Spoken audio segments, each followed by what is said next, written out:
High Commander Vexithara stood before the massive view screen in his command center, watching the data stream from the outer territories. His forearms moved across the control panels with practiced ease, his scaled skin gleaming under the artificial lights of the Dominion flagship.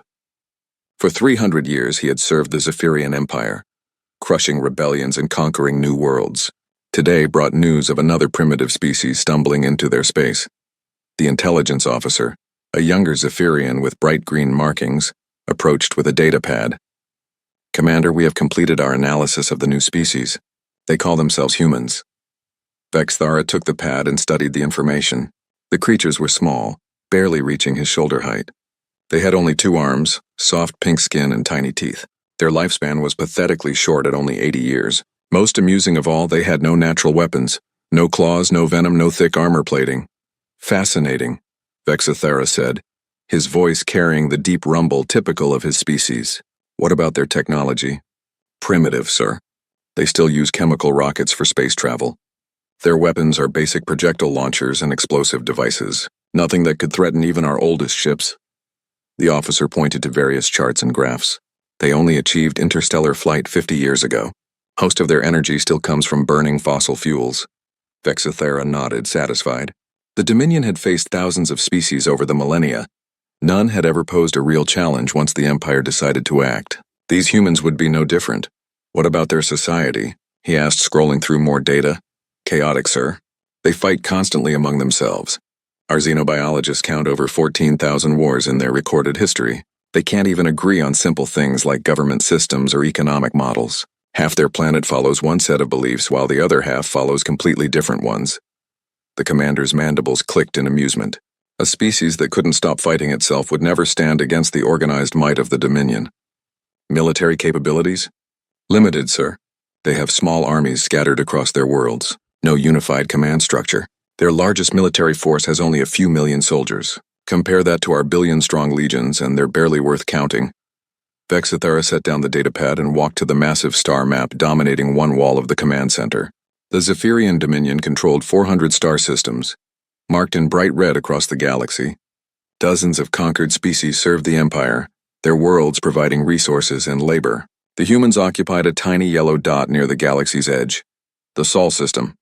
"Sir?" the intelligence officer continued. "There's something else. The humans have requested a meeting. They want to discuss what they call peaceful contact and trade agreements." "Trade?" Vexithara's 4 eyes widened in surprise. Most species either submitted immediately when they encountered the Dominion, or they tried to run. Few were foolish enough to think they could negotiate as equals. "Yes, sir. They've sent a diplomatic vessel to the border system of Kepler 442. They're waiting for our response." The commander considered this. Perhaps these humans were smarter than their profile suggested. Maybe they understood their position and were ready to surrender without forcing the Dominion to waste resources on a war. It would save time and ships. "Prepare my personal transport," Vexithara ordered. "I will meet with these humans myself. If they're wise enough to surrender peacefully, we can add their system to the Empire without firing a shot." 3 days later, Vexithara's ship arrived at the meeting point. The human vessel was tiny compared to his massive dreadnought. It looked fragile, like it might fall apart if he stared at it too hard. How had such weak creatures ever managed to reach the stars? The human delegation consisted of 3 individuals, 2 males and 1 female according to the files. They wore simple blue uniforms and carried no visible weapons. The leader, Ambassador Sarah Chen, was a small woman with graying hair and calm eyes. She looked completely unimpressed by the massive alien warrior facing her. "High Commander Vexithara," she said, bowing slightly. "Thank you for agreeing to this meeting. We represent the United Earth government and all human colonies." "You are welcome," Vexithara replied, studying the humans carefully. They seemed even smaller in person. "I trust you understand why I have come." "We believe you wish to discuss the relationship between our species," Ambassador Chen said. "We're hoping to establish peaceful contact and mutually beneficial trade." Vexithara's mandibles clicked in what might have been laughter. "There will be no trade between equals, human. You have entered Zephyrian space without permission. Your species has 2 choices. Submit to the authority of the Dominion, or be destroyed." The 3 humans exchanged glances, but their expressions didn't change. Ambassador Chen folded her hands calmly. "I'm afraid we can't accept those terms, Commander. Humanity values its independence. We're willing to discuss borders, trade routes, and peaceful coexistence, but we won't submit to foreign rule. Foreign rule?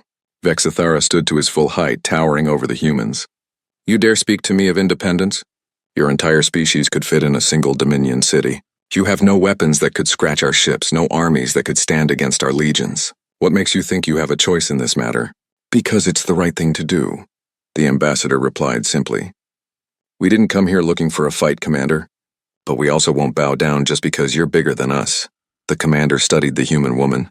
There was no fear in her eyes, no trembling in her voice. Either she was incredibly brave or incredibly stupid. Given what he knew about human intelligence, he suspected the latter. You have 1 week to reconsider, Vexithara announced. Gather your leaders and explain the situation to them. The Zephyrian Dominion offers one final chance for peaceful surrender. If you refuse, we will take your worlds by force. We appreciate the warning, Ambassador Chen said, but our answer won't change. Humanity doesn't surrender. As the human delegation prepared to leave, Vexithara felt a strange mix of annoyance and anticipation. Most species begged for mercy at this point. These humans acted like they actually believed they could fight the Dominion and win. It was almost amusing. Commander, his intelligence officer whispered as the humans departed. Should we begin mobilizing the war fleet? Yes, Vexithara replied, watching the small human ship disappear into hyperspace.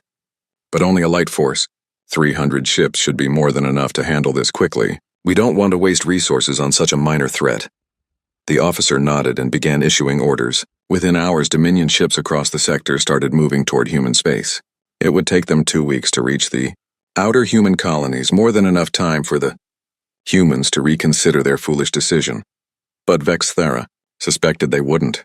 These strange little creatures seemed determined to fight, despite having no chance of victory. He almost felt sorry for them. Almost. The galaxy was about to witness another swift Dominion conquest. The humans would learn, as so many species before them had learned, that resistance to the Empire was futile. Some lessons could only be taught through overwhelming force. Vexithara returned to his command chair and began planning the invasion. By the time the Dominion fleet reached human space, this would all be over. Another species would join the Empire, and the galaxy would be reminded once again of Zephyrian power. He had no idea that he had just made the greatest mistake in galactic history. The Zephyrian war fleet moved through space like a dark storm. 300 massive ships, each one capable of destroying a city, traveled toward human space with confidence. Admiral Kekstar, commanding the invasion force, had fought in dozens of campaigns. Never had he needed more than a few days to crush any resistance. Admiral, his tactical officer reported, we're approaching the first human settlement. It's a mining station on an asteroid in the Alpha Centauri system. Population? 3,000 humans. Kekstar studied the scan results. The mining station looked even more pathetic than he had expected. A few small buildings connected by metal tubes, surrounded by basic defensive barriers that wouldn't stop a child's toy weapon. No military ships in sight. Standard procedure, he ordered. Demand their surrender.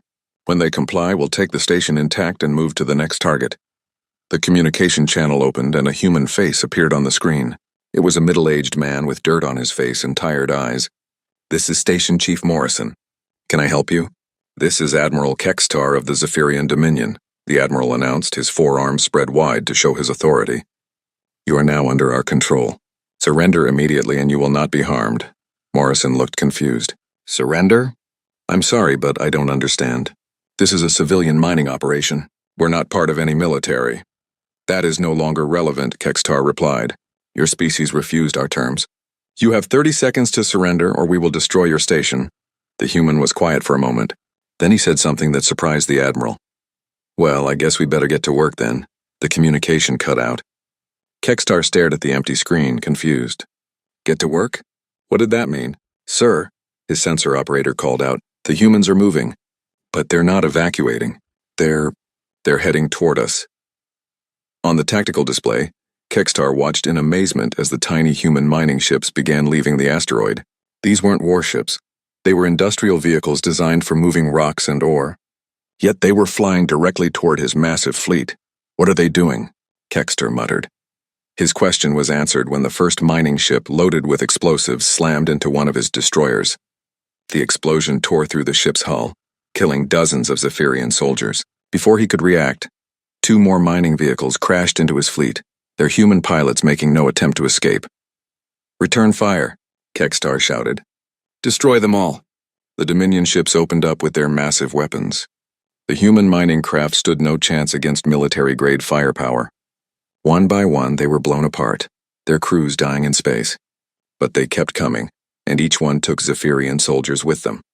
Within an hour, the mining station was destroyed. But so were 6 Dominion ships with hundreds of dead Zephyrian warriors. For a civilian target that should have surrendered immediately, the cost was shocking. "Admiral," his communication officer said, "we're receiving broadcasts from the human settlement. They transmitted detailed information about our ships, weapons, and tactics before they died." Kekstar felt a chill run through his scales. Who were they transmitting to? Every human settlement in the sector, sir. And beyond. The Admiral stared at the tactical display. The humans had died fighting, but not uselessly. They had been gathering intelligence, learning about Dominion capabilities, and sharing that knowledge with their people. It was like they had planned this. "Move to the next target," he ordered, trying to push down his growing unease. The pattern repeated at every human settlement. Mining colonies, research stations, small cities, none of them surrendered. Instead, they fought with whatever they had available. Scientists turned laboratory equipment into weapons. Farmers used agricultural machinery to attack Dominion troops. Even children helped by carrying ammunition and medical supplies. But what truly disturbed Kekstar was how the humans fought. They didn't panic or run around screaming like most species did when facing overwhelming force. Instead, they were calm, organized, and methodical. They followed orders from their leaders, worked together perfectly, and never stopped gathering information about their enemies. At a research station on Europa, the humans did something that shocked the entire Dominion fleet. When it became clear they couldn't win, the station's commander, Dr. Amanda Torres, made an announcement that was broadcast on all frequencies. "This is Dr. Torres to all human forces. We're transmitting complete tactical data on Zephyrian shield frequencies, weapon patterns, and ship movements. We've identified weaknesses in their armor plating and gaps in their defensive formations. Use this information. Make them pay for every inch." Then she detonated the station's fusion reactor. The explosion was visible from 3 star systems away. It destroyed 12 Dominion ships and damaged dozens more. But more importantly, it sent a message that traveled across human space faster than any ship could fly. Humanity was not going to surrender. On Earth, in the command center of the United Earth Government, Admiral James Morrison, Station Chief Morrison's younger brother, watched the reports coming in from the outer colonies. Each defeat was also a lesson. Each human death brought valuable intelligence about their enemies. "Sir," his aide said quietly, "the outer settlements are gone. But we have complete tactical profiles on the Zephyrian fleet now. We know how they fight, how their ships work, and where they're vulnerable." Admiral Morrison nodded grimly. Then Tom and the others didn't die for nothing. "Begin Phase 2 of the defense plan, and send a message to all colonies. Remember Europa." Back in space, Admiral Kekstar was beginning to understand that he had made a terrible mistake. His easy conquest had cost him 30 ships and thousands of soldiers. The humans were supposed to be weak, cowardly creatures who would beg for mercy. Instead, they fought like demons, dying to take Zephyrians with them. But what worried him most were the intercepted human communications. They weren't crying or pleading for help. Instead, they spoke in calm, professional voices about acceptable losses, tactical priorities, and intelligence-gathering opportunities. They talked about their own deaths, like they were planning a business meeting. "Admiral," his intelligence officer reported, "we've been monitoring human military communications. They're mobilizing their entire species for war. Every human world is converting to military production. They're treating this as what they call total war." "Total war?" Kekstar had never heard the term before. "Yes, sir. It appears to be a human concept where an entire civilization commits all its resources to fighting. Every factory, every citizen, every resource, everything becomes part of the war effort." The Admiral felt something he hadn't experienced in decades: doubt. The Dominion had conquered hundreds of species, but none had ever responded like this. Most civilizations tried to negotiate after losing a few battles. Others simply collapsed when faced with overwhelming force. But these humans seemed to grow more determined with each defeat. They were learning from every encounter, adapting their tactics and sharing information across their entire species. It was like fighting an enemy that got stronger every time you hit it. "Sir," his tactical officer called out, "we're approaching the Proxima Centauri system. Long-range sensors detect human military vessels. Kextar looked at the display. Finally, he would face the human military directly instead of armed civilians. Perhaps now he could end this quickly and restore the natural order of things. But as his fleet moved closer to Proxima Centauri, he couldn't shake the feeling that something had changed. The humans weren't running away or begging for mercy. They were waiting for him, and somehow that was more terrifying than any weapon. Captain Sarah Chen gripped the command chair of the UES Indomitable as the Zephyrian fleet appeared on her sensors. 270 enemy ships against her small flotilla of 30 human vessels. In any normal military calculation, this would be called suicide, but humans had stopped thinking in normal terms the moment the first colonies burned. "Captain," her tactical officer, Lieutenant Kim, reported, "Enemy fleet is moving into attack formation. They're using Pattern 7 approach, same formation they used at Europa." Sarah nodded. The Zephyrians were creatures of habit, following the same tactical doctrines that had served them for centuries. That predictability was about to become their weakness. "All ships, this is Indomitable," she broadcast to her fleet. "Execute Protocol Leonidas. Remember what we learned from our people who died to give us this chance." The human ships spread out in what looked like a defensive formation. To Zephyrian eyes, it probably appeared that the humans were preparing to fight a traditional space battle. They had no idea they were flying into a carefully planned trap. Admiral Kextar watched the human formation with satisfaction. Finally, these creatures were acting like a proper military force instead of suicidal civilians. Perhaps now he could crush them quickly and move on to the main human worlds. "Sir," his weapons officer said, "the human ships are holding position. They're not running." "Good. Begin the attack. Target their command ship first." The Zephyrian fleet opened fire, their massive energy weapons lighting up space. But something strange happened. The human ships didn't try to dodge.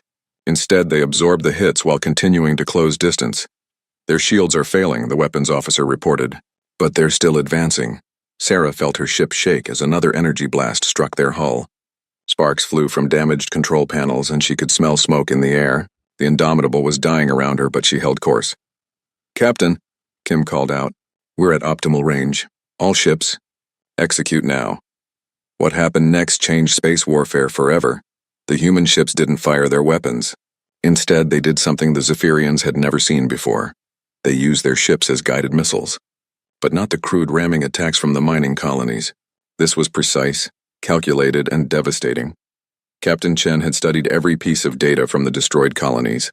She knew exactly where the Zephyrian ships were vulnerable. The Indomitable, its hull failing and engines overloading, slammed into the command ship of the enemy fleet at exactly the right angle to penetrate their shield generators. But Chen wasn't finished. As Zephyrian boarding troops flooded into her dying ship, they found corridors lined with explosives and human crew members who had volunteered to stay behind. The soldiers who had conquered dozens of species suddenly found themselves trapped in a metal coffin, with humans who refused to die quietly.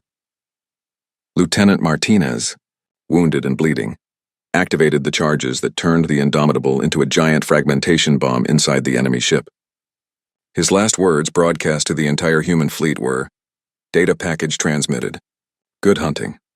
Across the battle zone, 29 other human ships were making similar sacrifices. Each captain had studied the intelligence reports, identified specific enemy vulnerabilities, and turned their vessel into a precision weapon designed to exploit those weaknesses. The Zephyrian fleet, which had begun the battle with overwhelming superiority, suddenly found itself crippled. 30 human ships had destroyed or disabled over 100 enemy vessels. The exchange rate was still in the aliens' favor, but barely. Admiral Kextar, his command ship heavily damaged and his fleet scattered, stared at the tactical display in shock. In 300 years of military service, he had never seen anything like what the humans had just done. "Sir," his communications officer said with a shaking voice, "we're receiving transmissions from the human ships." Even as they were dying, they were broadcasting detailed scans of our fleet movements, weapon capabilities, and tactical responses. The Admiral watched as the surviving human ships, badly outnumbered but still fighting, began implementing new tactics based on the intelligence gathered from their dying comrades. They moved in patterns he had never seen before, exploiting weaknesses in Zephyrian formations that his species had never realized existed. But what truly terrified him was the human communications chatter. As their ships burned and their people died, they spoke in calm professional voices. Indomitable sacrifice confirmed shield harmonics frequency. All ships adjust targeting accordingly. Boarding action on Vessel 7 successful. Zephyrian troops vulnerable to close combat in narrow spaces. Command ship bridge location verified. Transmitting structural analysis for future reference. They were treating their own deaths as learning experiences. The battle lasted 6 more hours. When it was over, the human fleet was completely destroyed. But so was 60% of Kextar's invasion force. For a species that was supposed to be weak and primitive, the humans had fought like nothing he had ever encountered, but the worst part was yet to come. As Kextar prepared to limp back to Dominion space for reinforcements, his intelligence officer brought him a report that made his blood run cold. "Sir, we've been monitoring human communications across their entire territory. The battle data from Proxima Centauri has been transmitted to every human world, every ship, every military installation. They're analyzing our tactics, our capabilities, our weaknesses." The Admiral looked at the communication logs. Detailed technical specifications of Zephyrian ships, complete tactical analyses and strategic recommendations were being shared across human space faster than his ships could travel. Every engagement was being turned into a training manual for the entire human species. "There's something else, sir," the officer continued. "Our xenobiologists have been studying human history, trying to understand their behavior. What we found is disturbing." "Explain." "Humans have been fighting wars for their entire evolutionary history. They have detailed records of over 14,000 conflicts, from tribal battles to planetary wars. They've analyzed every tactical concept, every strategic principle, every form of warfare their species has ever encountered." Kextar felt a chill run through his scales. "Continue." "Sir, they have entire universities dedicated to studying war. They teach courses on military strategy, battlefield tactics, and something they call military history. They've been preparing for space warfare since before they could even travel between stars." The Admiral stared at the data in front of him. While the Zephyrian Dominion had been conquering primitive species for centuries, humanity had been studying war itself. They had turned conflict into a science, strategy into an art form, and battlefield adaptation into an evolutionary advantage. "Sir, there's one more thing. We intercepted a message from the human military command. They're calling what we just witnessed first contact protocols. This wasn't their real military responding to our attack." "What do you mean?" "Sir, everything we've faced so far, the mining colonies, the research stations, even the fleet at Proxima Centauri, those were just their screening forces. According to the transmissions, their main military hasn't even been deployed yet." Admiral Kextar looked out at the stars, where his once mighty fleet limped toward home. He had been so confident when this campaign began. The humans were weak, primitive, disorganized. They should have surrendered immediately.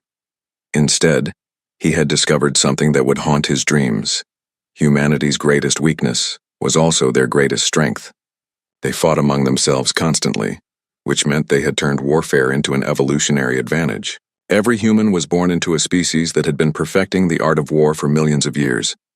And now, for the first time in their history, they were united against a common enemy. The galaxy was about to learn why humans were the only species that made war into entertainment, turned battlefield tactics into sports, and created games based on military strategy. The real war was just beginning. High Commander Vexithera stood in his war room, staring at reports that made no sense. 6 months had passed since he had ordered the invasion of human space. By now the conquest should have been complete. Instead, he was reading about the collapse of entire Zephyrian battle groups. "Explain this to me again," he demanded, pointing at the tactical display. "How did the humans destroy 3 dreadnoughts with cargo ships?" General Zixara, his chief military advisor, shifted uncomfortably. "Sir, the humans have developed what they call asymmetric warfare. They don't fight battles the way we expect them to." The display showed the Battle of Wolf 359, where a human freight convoy had turned into a deadly trap. What appeared to be defenseless cargo vessels had lured a Zephyrian patrol into an asteroid field, then revealed hidden weapons and reinforcements. The supposedly unarmed freighters were actually disguised warships. "They're not following any recognized military doctrine," Zixara continued. "Our tactical computers can't predict their movements because they don't behave logically." Vexithara studied the battle footage. Human ships moved in patterns that seemed random, but somehow always positioned them for maximum advantage. They sacrificed expensive vessels to destroy cheap ones, ignored strategic targets to hit seemingly unimportant ones, and treated every engagement as if the rules of warfare didn't apply to them. "Sir," his intelligence chief interrupted, We have a bigger problem. The humans are inside our supply lines. Impossible. Our rear areas are completely secure. With respect, sir, no, they're not. The intelligence chief activated a new display showing Zephyrian territory. Red markers indicated recent attacks on supply depots, communication relays, and transport ships. The humans are using captured Zephyrian vessels to move through our space undetected. They're hitting targets hundreds of light years behind our front lines. Vexathara felt his confidence cracking. The Dominion had never faced an enemy that operated like this. How are they getting past our security? They're not trying to get past it, sir. They're going through it. Human infiltration teams allow themselves to be captured, then break out once they're inside our facilities. They seem to prefer being prisoners to fighting their way in. The commander reviewed the incident reports. Human soldiers would surrender to Zephyrian forces, be transported to secure facilities, then somehow escape and cause massive damage from within. Security recordings showed them moving through Dominion installations like they had studied the blueprints for years. Sir, General Zixara said quietly, there's something else. Our troops are reporting psychological effects from fighting humans. What kind of effects? Fear, sir. Panic. Some of our soldiers are refusing combat orders when they hear they're facing human forces. Vexathara's 4 eyes widened. Zephyrian warriors were bred for battle, trained from birth to show no fear. The idea that they might refuse to fight was unthinkable. Explain. Zixara activated a recording from a recent battle. This is from Sergeant Coultar's unit during the engagement at Kepler 438. Listen to what the humans are broadcasting. The recording played audio from a human communications channel. Instead of military chatter, Vexathara heard something chilling. Humans talking about Zephyrian soldiers like they were studying laboratory specimens. Target group moving into Sector 7. Note their formation. Classic Dominion assault pattern from their military manual, page 47. Confirmed. They're following standard doctrine. Recommend response pattern Delta 9 from the Earth Military Academy textbook. Pattern Delta 9 acknowledged. Initiating psychological pressure tactics. Broadcasting captured interrogation files now. Suddenly, the channel filled with recordings of Zephyrian soldiers screaming in panic, begging for mercy, revealing military secrets under human interrogation. The psychological impact on Dominion troops was devastating. They were hearing their own comrades break under pressure. The humans are broadcasting this across all our communication frequencies. Zixara explained. Our soldiers hear it and realize that the humans have detailed files on every Zephyrian they've captured. They know our names, our families, our fears. Vexathara turned off the recording. How do they have such detailed intelligence? Sir, that's the worst part. The humans aren't just fighting us, they're studying us. Every prisoner they take, every battle they fight. Every piece of equipment they capture gets analyzed and added to a database that they share across their entire species. The intelligence chief pulled up another display. We've intercepted human military communications discussing something they call Project Mirror. They're building detailed psychological profiles of every Zephyrian unit, every commander, every individual soldier they encounter. They know more about our military than we do, Zixara added. They've analyzed our tactical manuals, identified our strategic weaknesses, and they're using our own doctrine against us. Vexathara walked to the strategic map showing the current state of the war. Red zones indicated human-controlled space, which had grown significantly despite their smaller military. Yellow areas showed contested systems where neither side held clear control. What about our technological advantage? He asked. Our ships are still superior to theirs. We're superior, sir, the intelligence chief corrected. The humans have been reverse engineering our technology and improving it. Their new ships are actually more advanced than ours. The display showed technical specifications for the latest human vessels. Instead of simply copying Zephyrian designs, the humans had analyzed them, identified flaws, and created superior versions. Their ships were faster, more maneuverable, and carried weapons that outperformed Dominion equivalents. How is that possible? They've only had access to our technology for 6 months. Sir, human military engineers work differently than ours. Instead of following established procedures, they encourage what they call creative problem solving. They've been redesigning our equipment from scratch, often making it work better than the original. General Zixara pulled up manufacturing reports. They're also outproducing us. Every human world has converted to wartime production. They're building ships and weapons faster than we can destroy them. Vexathara studied the numbers with growing alarm. The Dominion's industrial capacity was vast, built up over centuries of conquest. But the humans had matched it in months by mobilizing their entire civilization.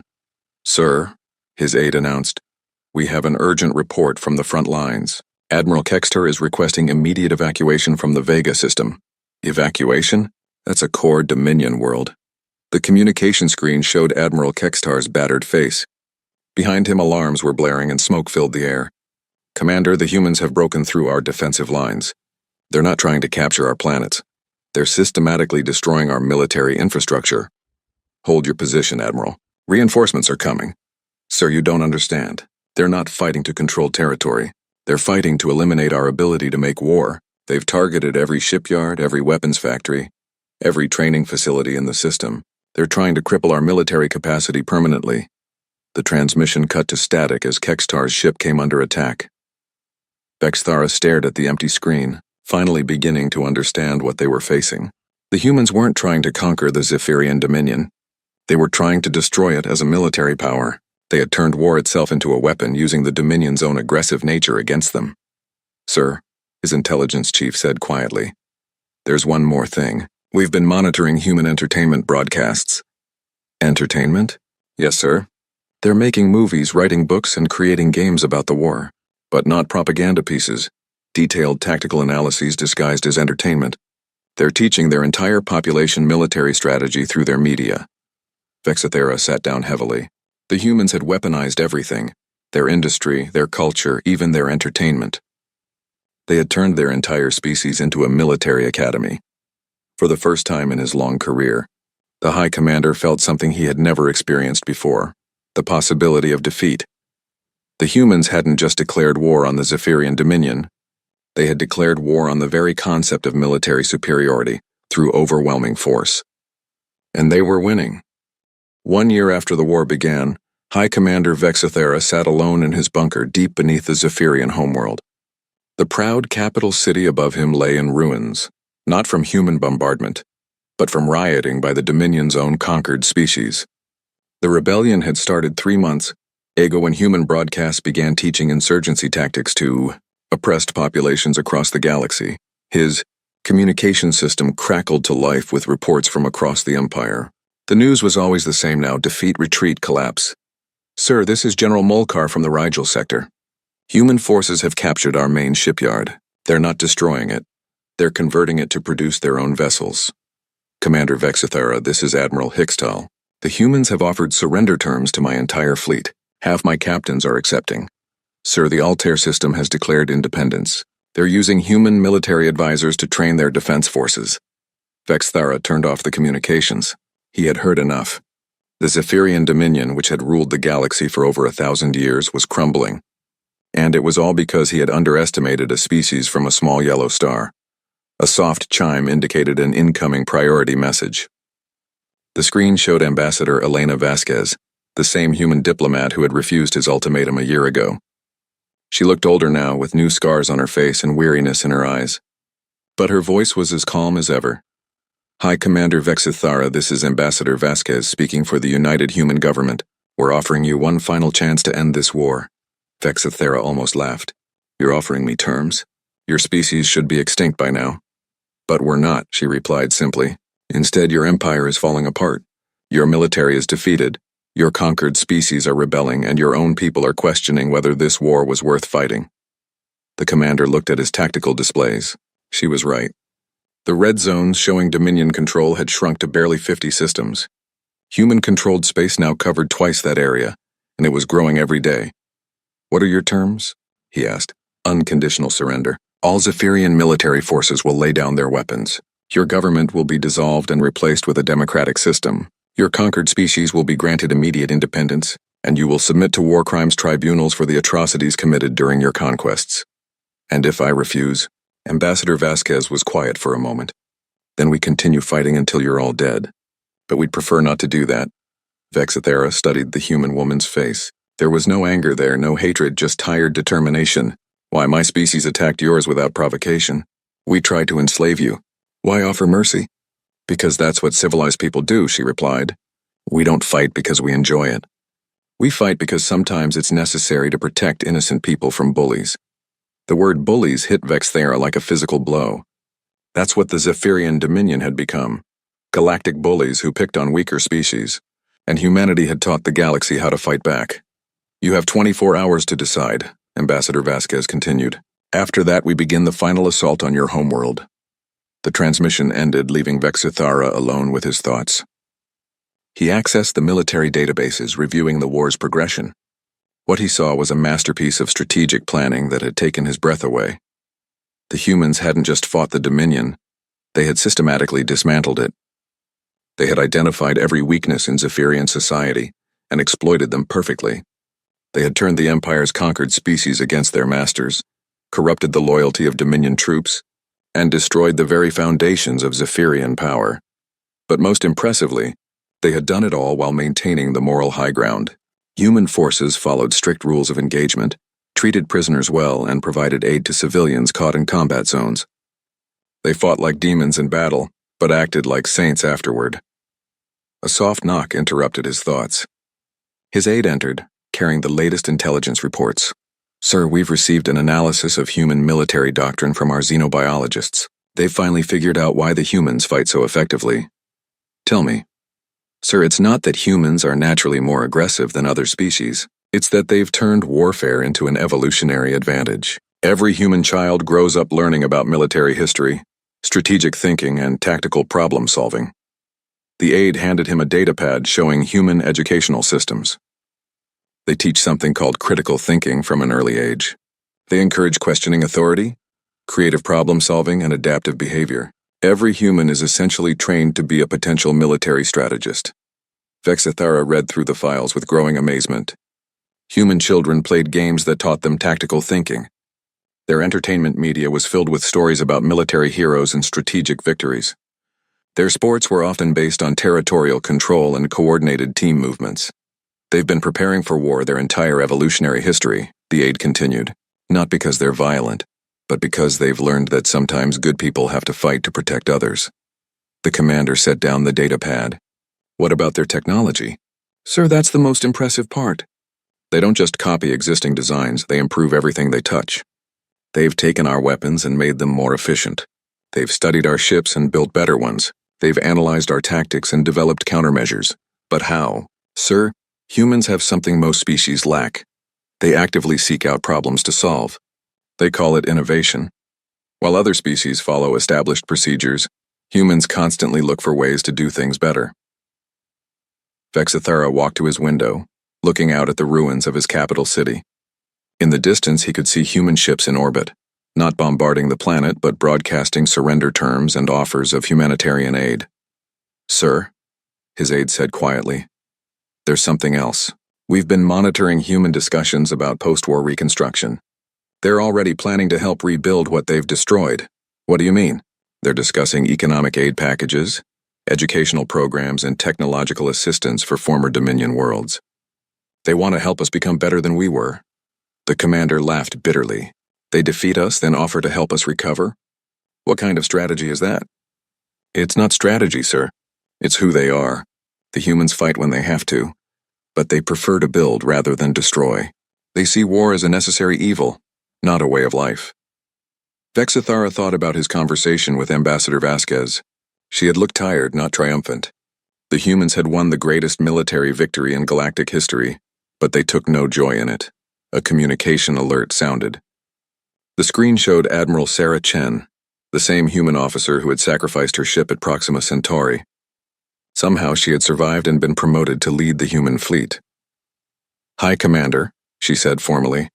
I'm required to inform you that human forces are now in position around your homeworld. We're prepared to begin the final assault, but we're hoping you'll choose surrender instead. Why? Vexthera asked.